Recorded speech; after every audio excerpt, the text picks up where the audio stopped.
In the abysmal weather that we've been having, I hope.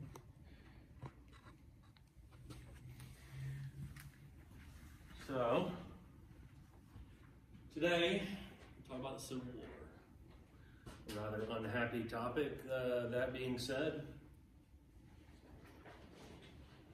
when you consider that among the results of said war is emancipation and an end to chattel slavery in America, it's a bit of a different perspective. And that we will discuss. In fact, if there is a central theme here today, it is that this war does not begin as a war to end slavery.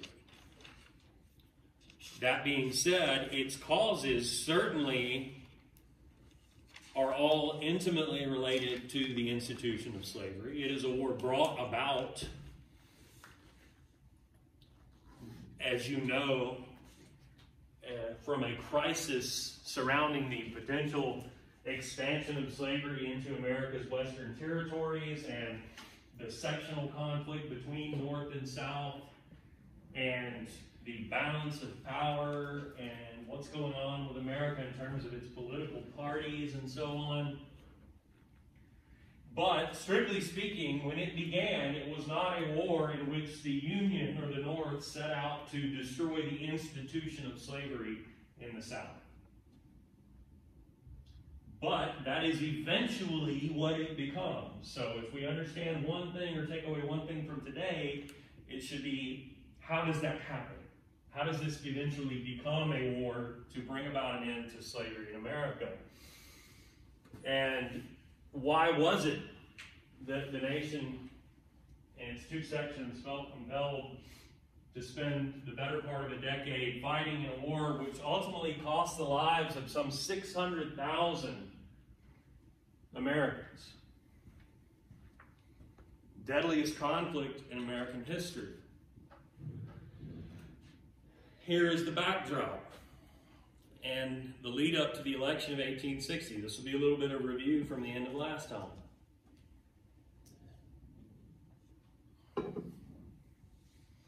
You'll recall that I talked about the Kansas-Nebraska Act and the many effects, significant effects that stem from the passage of that act, which repealed the Missouri Compromise and created the territories of Kansas and Nebraska and opened them up to popular sovereignty, the possibility of slavery's expansion, by eliminating the 3630 line and that ban on slavery in the Louisiana Purchase territory. That led to the dissolution of the Whig Party. That led to Bleeding Kansas, as you know. The events of which involved, of course, the radical abolitionist John Brown, who comes east to Virginia not long thereafter and engineers the raid at Harper's Ferry, which was intended to be the beginnings of a slave revolution. It failed, but remember, this causes a panic among white people in the South, who of course associate abolitionists like Brown with the brand new Republican Party, which had emerged in the wake of the failure of the Whig Party. And so tensions are rising after Harper's Ferry. At precisely the same time, both pro and anti-slavery factions in Kansas submit to Congress state constitutions for the state of Kansas. And the U.S. Congress is faced with the decision of which one to accept, which is the legitimate government of Kansas. That issue of Kansas statehood and would it come in as a slave or a free state is the immediate impetus for the temporary breaking apart of the Democratic Party. And remember what I said, these parties, when they were national parties, in a period of extreme sectionalism, the Whig Party and Democratic Party as national parties were the cords that were holding the Union together, and now they are both broken. For in 1860, Southern Democrats refused to support the nomination of the man who everyone assumed would be the nominee up to that point, and that is Illinois' Stephen Douglas, the engineer or author of the Kansas-Nebraska Act. Recall also the Supreme Court's Dred Scott decision, which had upheld that Kansas-Nebraska Act by suggesting the Missouri Compromise had been unconstitutional in the first place, because as the court argued, Congress couldn't make a law that banned slavery from the Western territories. Taking from that and their argument that they had adopted from John C. Calhoun from years before, that slave property is protected by the Due Process Clause of the Fifth Amendment, some Southerners begin to think, well, hell, in that case, there ought to be an actual federal code or law that protects our property rights in the territories, including slave property. And so, in other words, forget about popular sovereignty. The court's decision in our minds means you don't have to even have these state or territorial elections to decide. Slavery should be legal in all the Western territories. Douglas doesn't support that view. Remember, he's the champion of popular sovereignty. So the Southern Democrats break with the party and nominate their own guy. His name is John Breckinridge, though you don't necessarily have to know that. Pictured at the bottom left. Some Southern Democrats, though, are alarmed enough at the stance and policy positions of Breckinridge and the possibility that they're beginning to think about a disunion, that they nominate a more moderate Southern candidate who sits somewhere in between Stephen Douglas and John Breckinridge, and that is John Bell, pictured here at bottom right. So consider, instead of one Democratic nominee for president, there are now 3. On the other hand, the Republican Party eventually settles on and throws all of their support behind just one candidate, Abraham Lincoln. And these 4 then run in the presidential election of 1860.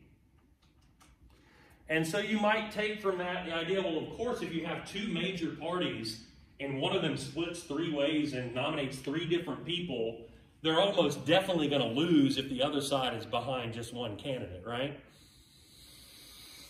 Splitting their vote 3 ways. And while that is perhaps true, the more important takeaway is what you would glean from this map here. This shows you the results. The electoral results state by state.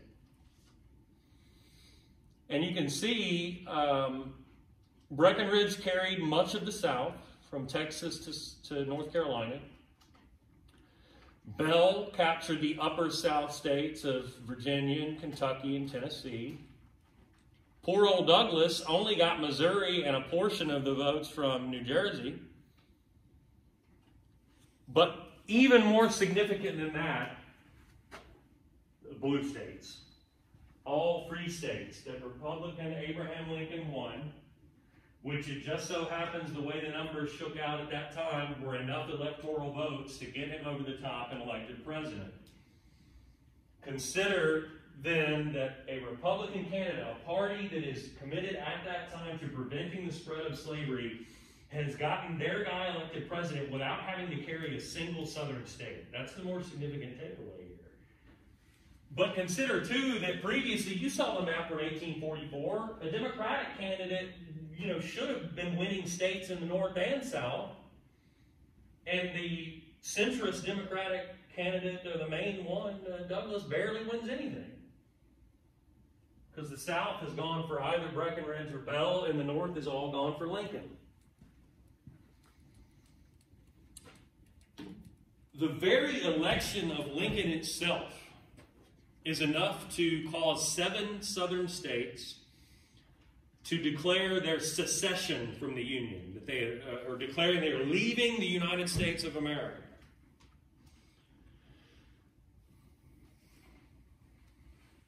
They're the 7 states you see there in brown, from Texas to South Carolina. This is despite the fact that Lincoln goes on record over and over again, including in his inaugural address, saying, "I am not an abolitionist.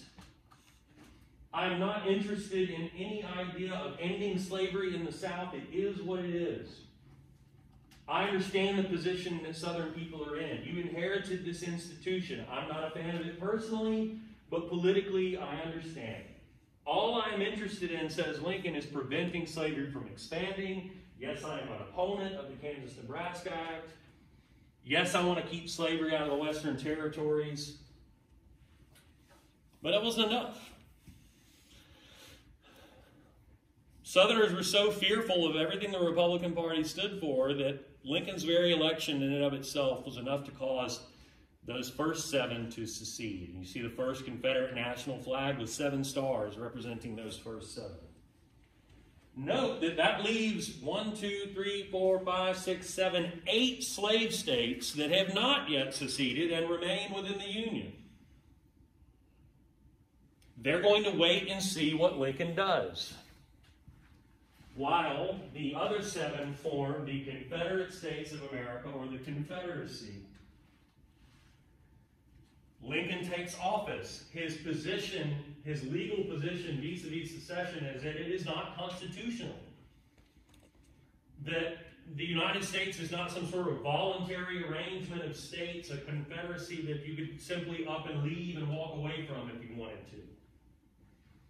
Therefore, he views these secessionists who are setting up their own governments and government as treasonous rebels, as in rebellion, active rebellion against the United States of America. What pushes the issue on this is the fact that in those states, there is essentially federal property because you have forts belonging to the U.S. Army and Navy, used by the American military forces, particularly guarding harbors at places like Charleston, South Carolina, where Fort Sumter is.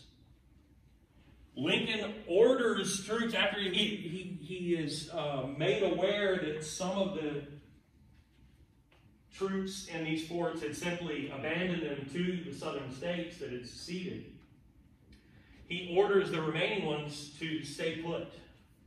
Do not give up these forts to these treasonous rebels. This is American property. Hold fast. And so the commander of the garrison at Fort Sumter has to stay put. He's waiting to be resupplied, in fact. When the leader of the Confederacy, man-elected president of the Confederacy, Jefferson Davis, authorizes the South Carolina militia to fire upon the fort in order to force its surrender.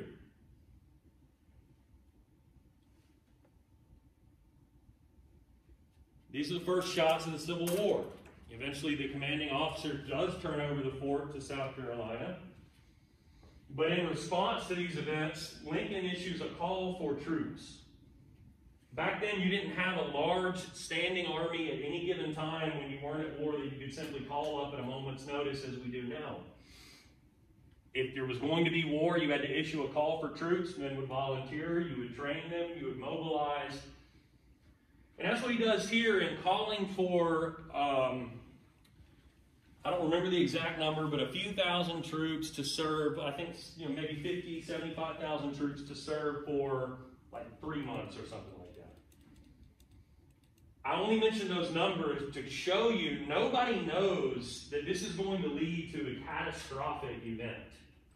Nobody knows this is going to drag on for 5 or 6 years and result in the death of over 500,000 people.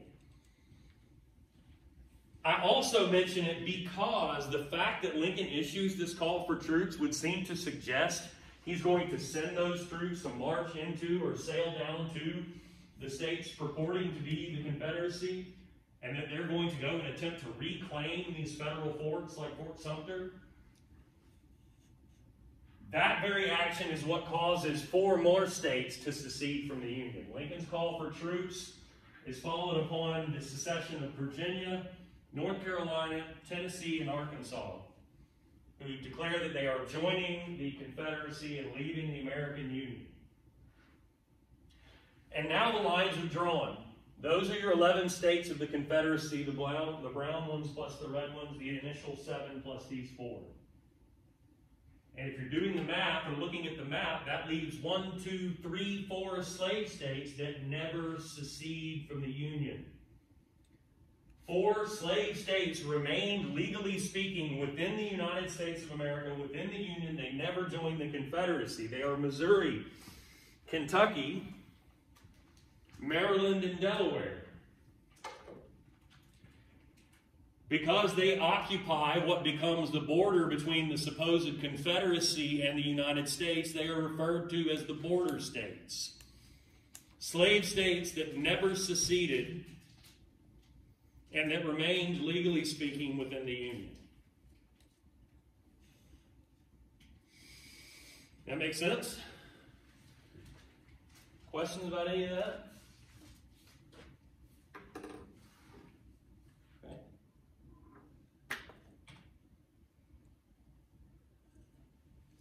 A little bit about the early war. I'm not going to get into like tedious detail of battlefield history, but there are some aspects of the war that we need to be aware of.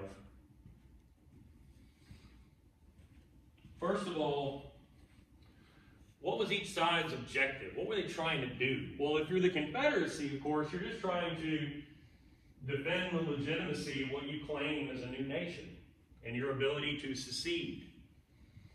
Lincoln, as I said, from a constitutional standpoint, views this as unconstitutional, illegal, and treasonous. And his paramount objective is, as he would put it, to preserve the Union, to reverse this process of secession, to nullify that, if you will. And if the Confederacy wants to raise an army or a military force and a navy, you must defeat those forces in order, again, to force these states back into the American Union. For the Confederacy, it's more about simply surviving, if you will, and maintaining the integrity of what you claim as a new nation. From a military standpoint, if you're the Union, your goals or your objectives are threefold. First of all, even though it was originally located down here at Montgomery, Alabama, the Confederate capital is relocated to Richmond, Virginia, once Virginia secedes. Note that that is in close proximity to the American capital of Washington, D.C., right here. So one of the goals of the Union will be to capture the Confederate capital at Richmond. Well, one of the Confederate goals is to threaten or capture the Union capital of Washington, and to perhaps at some point march north and threaten the city of Philadelphia, perhaps, or New York, with the thinking being, faced with the prospect of a Confederate invasion of one of those cities, perhaps Lincoln and the Union government would stand down. I mention this because if the objectives of both sides are to capture each other's capital and they both sit right over here, a lot of the fighting is going to take place right over here. We call this the Eastern Theater of the Civil War. Well, you see the boats on this map all around the coastline. Another objective of the Union was to blockade the South, with the thinking being the South is largely agrarian, right? They depend, therefore, on the importation of manufactured goods and the exportation of tobacco, cotton, and rice. And if you could blockade those waters in the coastline and prevent ships getting in and out, you could, over time, ruin the South economically. In this, they are at least partly successful. The third objective of the North, from a military standpoint, was to, over here in what was then considered the West, not the Western territories, but the Western states, to capture control of the Mississippi River and to choke and shut off trade on that river, which would help contribute to the economic ruin of the South and would also split in half the Confederacy if you controlled that river. Such a strategy insisted that you first fight for control of Kentucky. The border states, even though they legally remain within the Union, are sites of guerrilla warfare similar to what we saw in Kansas years before. The Union has to fight for control of these states that are technically and legally still a part of the Union. You would have to control the Ohio River. You would have to control the Cumberland River if you were to eventually fight for control of the Mississippi. Because these are all goals, with a lot of the fighting takes place here in what we call the Western Theater of the Civil War. Early battles over here in the east, very quickly the Union sends a force to invade Virginia to try to capture the capital of Richmond. The resulting battle is Bull Run. People were so naive about what this war was going to look like that people came down from Washington and literally picnicked on bluffs overlooking what would become the battlefield, thinking, you know, We either watch a jolly good battle or whip these rebels and it'll be over, before we know it. By the end of the day, both they and the Union Army are running for their lives back to Washington, having been routed by the Confederacy. Which proves early and often that, especially there in the Eastern Theater, they are very, very good at what you might call playing defense or repelling Union invasions of Virginia. Bull Run is also significant in that after it, Lincoln issues a call for 1 million troops to serve for 3 years. Compare that with what he did to begin with after Fort Sumter, and you start to see that the reality of what is about to happen is beginning to set in on people.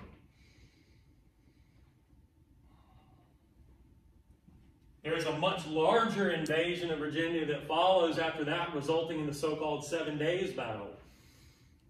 Union forces will sail down the Chesapeake Bay and try to come into Virginia, sort of come into Richmond from the backside, if you will, and that fails. Lincoln, and he does this many times, he kind of micromanages the war effort a little bit, fires the general in charge of the Union armies, whom he would later put back in charge and then fire again. Puts another guy in charge who decides that the original idea of invading straight from Washington down south is the way to go, and there is another battle at Bull Run, which is also a failure. And so in the early days of the war, the early years of the war, in fact, in the Eastern Theater, it goes very poorly for the Union. While the opposite is true over here in the West. And you have these sort of twin figures who occupy mythical positions almost after the war is over. One man, in fact, occupying the presidency. In either of these theaters, for the Confederacy over here, it's the Confederate General Robert E. Lee, and over here in the West, it is General Ulysses S. Grant for the Union, who wins battles, riverine battles, taking Forts Henry and Donelson, and is very quickly in a position to start threatening for control of the Mississippi River. Fights a major battle on land, though, at Shiloh, where Mississippi meets Tennessee. A battle that in 2 days results in the deaths of, I think, some 3,000 or 4,000 soldiers in a span of 48 hours, including one of the Confederate generals. And it ends up being a victory for Grant. It is the first of the Civil War battles where you begin to see the sort of horrific scope of violence that would be the result of using new military technology like rifles, which as opposed to muskets are a lot more accurate, and more accurate exploding shells for artillery and things like this, while still fighting the war in the old school Napoleonic way of my army meets your army in the field, we march at each other and shoot at each other. It's a lot more deadly when you have rifles as opposed to muskets and when you have exploding shells as opposed to cannonballs. So a lot of these battles will be incredibly destructive in terms of casualties and loss of life. Finally, over here in the East, it is one of the realities of the war over there that Lee knows he cannot simply sit back and play defense. As I mentioned earlier, an objective of the Confederacy would be to, at some point, invade the North, to win a battle, to, as I said, threaten either Washington or Philadelphia or New York, and hopefully force the hand of Lincoln and the American Congress to sue for peace.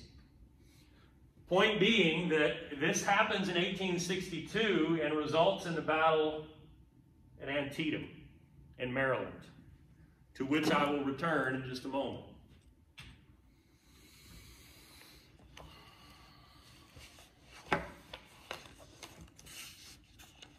Now, as I said at the onset, this does not begin as a war of emancipation. It was a war to preserve the Union. It was a war brought on by sectionalism and the issue of slavery's expansion into the Western territories and the balance of power in Congress. But it eventually becomes a war of some kind of emancipation, limited, owing in no small part to the changing nature of Lincoln's views on the institution of slavery and on the possibility of, again, some kind of limited emancipation. And Lincoln's views not only change over time, but were always complex on this issue. As I mentioned before, between the time he is elected and when he comes into office, he makes it very clear that he is not an abolitionist. He is not out to end slavery in the South. Now, he would tell you on a personal level, he'd use it as an abhorrent or evil institution that ought to be eradicated.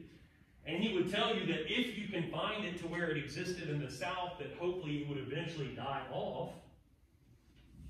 But also at the same time, he's a guy who holds what we would consider by today's standards racist views, and supported a program at one point that would have compensated owners for their slave property and then taken slaves back to Africa in what was essentially like a reverse colonization program. That being said, as the war drags on into its third year, Lincoln's views start to change even more. He sets out, though, in a letter to his friend, a newspaper editor named Horace Greeley, his early stance in terms of slavery and the war effort. And you're going to read that letter. It's short. You'll read it for quiz 3. Lincoln said, well, first of all, let me give you a little background. Him and Greeley are buddies, known very well to one another, and had a good relationship. But Greeley writes a column at one point critical of the president, saying, well, Lincoln is being more or less cagey. He's not letting us know what his policy is specifically regarding slavery at this time. And Lincoln writes back a somewhat snarky letter to Greeley that he knows Greeley will publish, in which he says, well, okay, friend, you say I'm not telling you. Let me lay it out for you as plain as I can. Knowing Greeley will publish it in a time before the daily press briefing, right? I mean, presidents didn't have the kind of media exposure they have now. And so for Lincoln to sort of get his views out to the people, writing a letter to his friend, a newspaper editor, who will then publish it, is a good way to go. And what does he say in this letter? He says, all right, Greeley, my goal here is to preserve the Union, plain and simple. What I do with slavery is secondary to that fact and that imperative. And he then lays out a sort of three-pronged set of possibilities. He said, I'm paraphrasing here, but if I could see the future, if I had some crystal ball, if I knew that freeing all the slaves by whatever power I have, if I could do that, and I knew that would result in preserving the Union, yeah, I'd do it. But then he says, on the other hand, if I could see the future and that crystal ball told me that I could preserve the Union by not freeing one single slave, I would also do that. And then, where it gets interesting, middle possibility, what he actually ends up doing, he says, if I knew that freeing some slaves and leaving other slaves enslaved would preserve the Union, that is what I would do too. That's actually, to an extent, what the Emancipation Proclamation does. But how do we get there? Consider that Lincoln is constrained in even his personal desire that, as he says in the Gettys, or as he says at the closing of his letter, to Greeley, personal desire that men everywhere would be free. He's constrained in that as president by certain imperatives. For example, let's say Lincoln woke up one day and had the epiphany that he just had to use his executive authority to end slavery everywhere. Who might take issue with that? I mean, Confederacy doesn't care. They proclaim themselves to be their own country. Border states. If Lincoln all of a sudden says he's all for emancipation, the border states are gone. You know, they're going to legally secede and throw their weight behind the Confederacy. Also, too, as later events would suggest, a lot of white people in the North weren't interested in fighting a war to end slavery. A lot of those people wouldn't want anything to do with such a war. Now, a war to reverse secession, preserve the Union, and defeat these treasonous rebels is one thing. But if you particularly once the Union and the Confederacy both institute a draft, compulsory military service, forcing men to fight. Again, events will show us a lot of white men in the North did not want to be forced to fight a war for slaves. So he's limited in what even he could pursue. That being said, he gradually comes around to the idea that some form of limited emancipation, targeted emancipation, could help the Union win the war. In other words, the idea of emancipation begins as the president thinking of using his power as commander-in-chief to issue some kind of executive order that would be, in effect, a war measure to deprive the South of its labor force, which helped every white man in the South actually fight in the war if they didn't have to do things like building fortifications and clearing roads and this sort of thing, work as laborers. They could all fight. This strengthens the manpower of the Confederate Army. Well, the thinking is, what if we could not only deprive them of that, but use it for our own purposes in the Union Army? This is how people begin to conceive of some kind of emancipation that targeted specifically the Confederate States. Congress has already been thinking about this. And I should stress, the slaves are acting with their feet, if you will. Slaves that are anywhere near the border, slaves that are anywhere near some of the forts, I failed to mention, some of the forts, unlike Fort Sumter, do remain in Union hands. Particularly Hampton, Virginia, where slaves from all over Virginia are running away and getting into the camp and the fortification at Hampton with the protection then of the Union Army, where the general in charge there, brain getting out of the mouth, the general in charge there at Hampton begins to consider these slaves contraband of war. Contraband as in property, which means not free, but property belonging to people who are breaking the law, property of treasonous rebels that could be seized legally.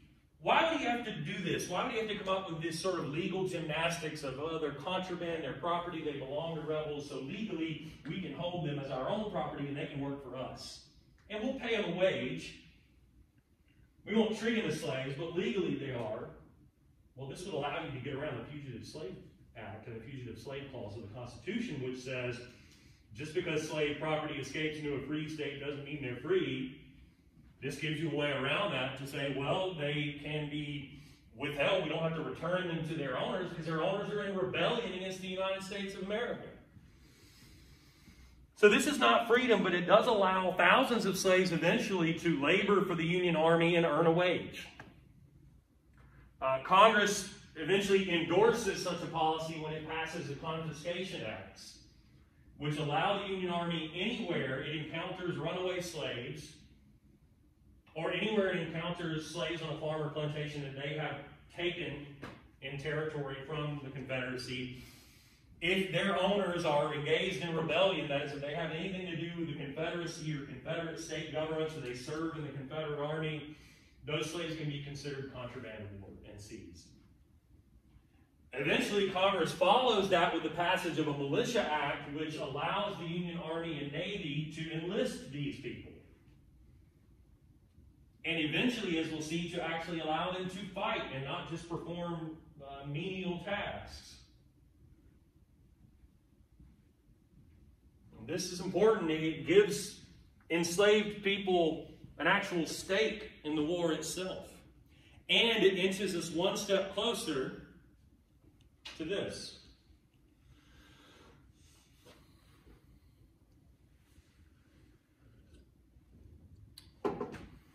As early as the spring of 1862, Lincoln had already begun to conceive of some kind of executive order by which he could use his authority as the commander-in-chief of the American military to effect some kind of limited legal emancipation that would serve to help the Union win the war. But he kind of holds on to it. He even drafts the order and holds on to it for some weeks because the Union kept getting its ass kicked in the Eastern Theater, and Lincoln didn't want to look like this was an act of desperation. And so when Robert E. Lee's forces invade the border state of Maryland and lose the Battle of Antietam in the bloodiest fighting of the entire war, when upwards of 4,000 soldiers are killed, and at the heart of the battlefield where it was said you could walk from one end of this massive cornfield to another and never touch the ground, for it was so densely littered with dead bodies. When Lee loses that battle and has to turn around and go back to Virginia, that allows Lincoln to announce this ultimatum. So it's the Battle of Antietam and the victory for the Union there that allows Lincoln to announce an ultimatum in which he says to the Confederacy, I am giving you the opportunity to give up this war, to renounce secession, to rejoin the Union, and I promise that I will do nothing to end slavery. He basically lays out for them possibility 2 in his letter to Horace Greeley. Quit the war, rejoin the Union, slavery survives. Or, says Lincoln, on January 1st, 1863, I will issue this executive order which proclaims all slaves in the rebel states to hereafter be legally free. All slaves in the rebel states. Of course, none of the Southern Confederate states take up the offer. And indeed, on January 1, 1863, he issues the Emancipation Proclamation. Why do I stress in the rebel states? What does that not include? The border states. So let's go ahead and debunk this idea, cast aside this idea that the Emancipation Proclamation ends slavery in America. Well, for starters, it didn't touch slavery in the border states. Slavery remains perfectly fine and legal in Kentucky, Missouri, Maryland, and Delaware. Furthermore, let's consider the practical impact of such a declaration, of an executive order declaring slaves in the rebel states to be free. Well, most of the men of those Confederate states are off fighting the war in some capacity. Do you imagine down in Alabama or South Georgia, there's a mistress in the big house somewhere reading a newspaper, finding out about this proclamation, who then marches down to the slave quarters and informs her slaves that they're now free? No, of course not. In other words, it has no practical impact whatsoever unless the Union Army could start winning battles, taking territory, and enforcing it. In other words, it requires the enforcement of Union armed forces to have any effect at all.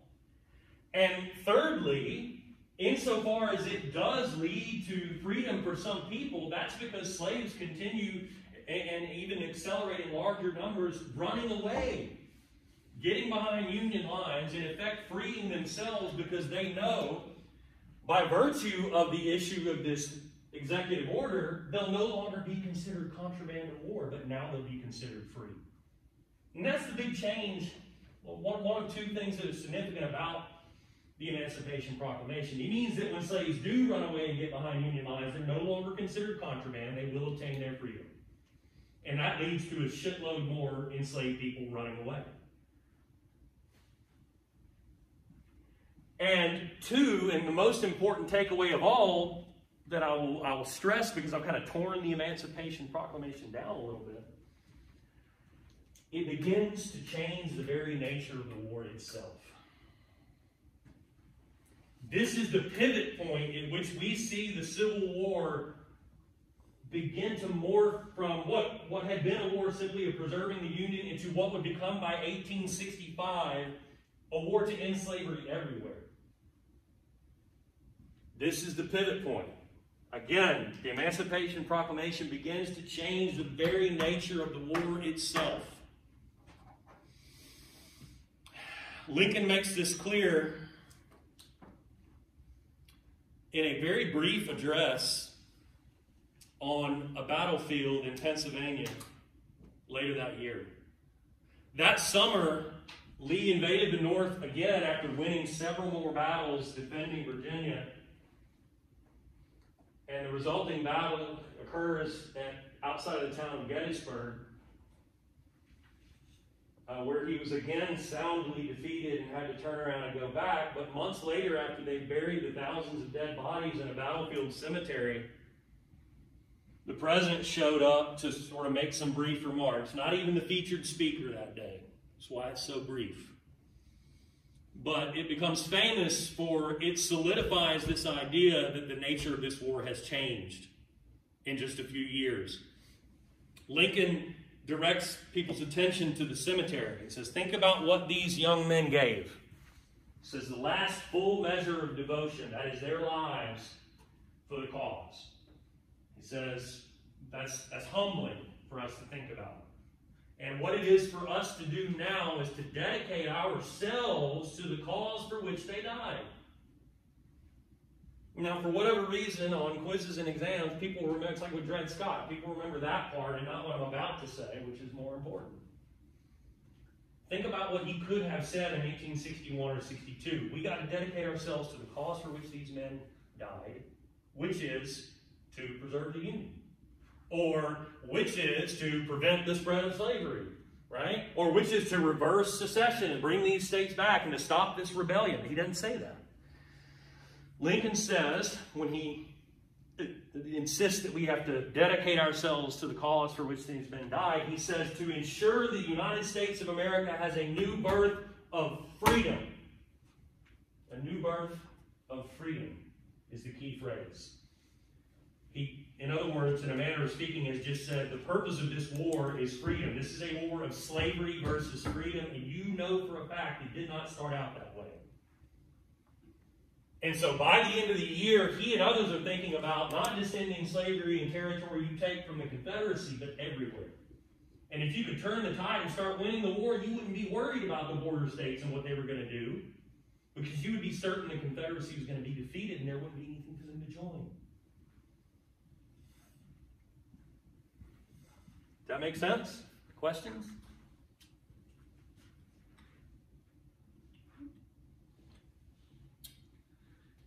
I alluded earlier to, when we were talking about limitations on Lincoln's courses of action, that events would prove there were a lot of white people in the North who did not want to be drafted into fight and potentially give their lives in the service of freedom for enslaved peoples in the South. The events of which I spoke would be the New York City draft riots that occurred in that year, where thousands of people in New York City, a lot of them Irish immigrants, rise up in what's more or less a rebellion, or certainly a riot, destroying much of the city in protest of their being drafted to fight a war which they now know, by virtue of this proclamation and the words of the president, is a war directed in some way at freedom for the enslaved.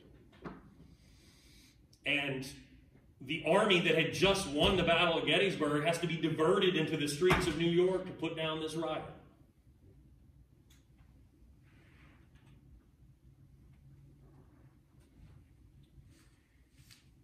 To back up a little bit, as soon as Congress passed that Militia Act authorizing military service for people of color, including contraband of war slaves, abolitionists like Frederick Douglass and others go to work organizing an all-black unit of the Union Army that it was their hope could actually be given combat duties, and to recruiting young men from throughout the Union to serve in what would become the 54th Massachusetts Infantry Regiment,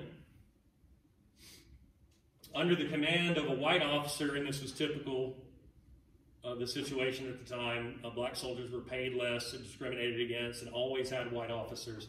But this particular officer, Robert Gould Shaw, was very proud of his unit, convinced that they could be successful in combat and be courageous and valorous. But he had to work very hard, along with Douglass and others, to actually get these men assigned to combat duty, as opposed to having them work on these sort of menial tasks. Due to the sort of racist idea that, black soldiers wouldn't be courageous or successful in battle. Well, they were.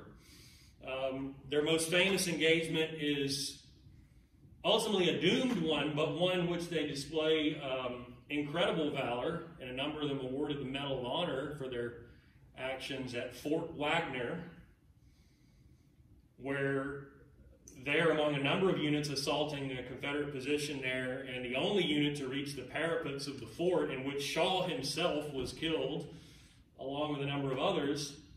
And if they had been reinforced, perhaps could have taken the Confederate position, but reinforcements were called off and they had to retreat. But I mention this to underscore that once they were given combat assignments, this being the first, they proved that they could indeed fight valiantly and courageously, and they were subsequently given numerous other combat assignments. Speaking of which, back to the battlefield for just a minute.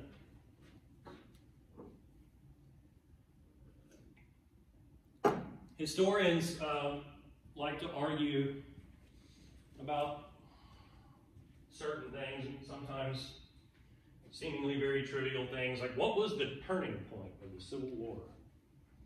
Some would say it doesn't come until very late in the Battle of Atlanta, 1864. Some say it came very early at Antietam in 1862. Probably the majority of historians would say it happens in early July of 1863.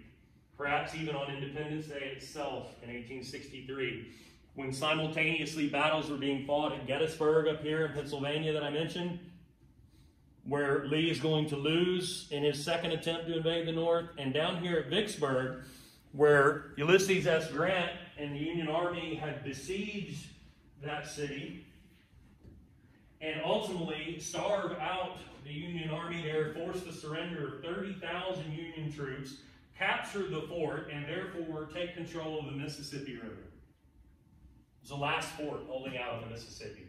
In other words, the Union, with the capture of that city and that fort, have obtained one of their major three objectives, not to mention reducing the Confederate fighting force by 30,000 in the process. That, combined with the victory at Gettysburg, are probably the turning point of this war, which up to that point was going quite well for the Confederacy, all things considered.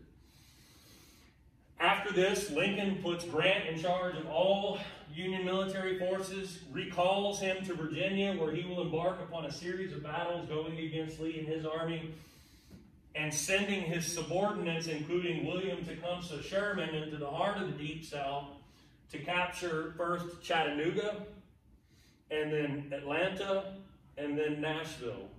And the heart of the South is left open to the whim and the will of Union forces. Sherman famously marches to the sea, destroying much of what he encounters along the way, turns north, and will eventually seek to link up with Grant in Virginia, who ultimately forces the surrender of Lee after battles at Petersburg and Richmond.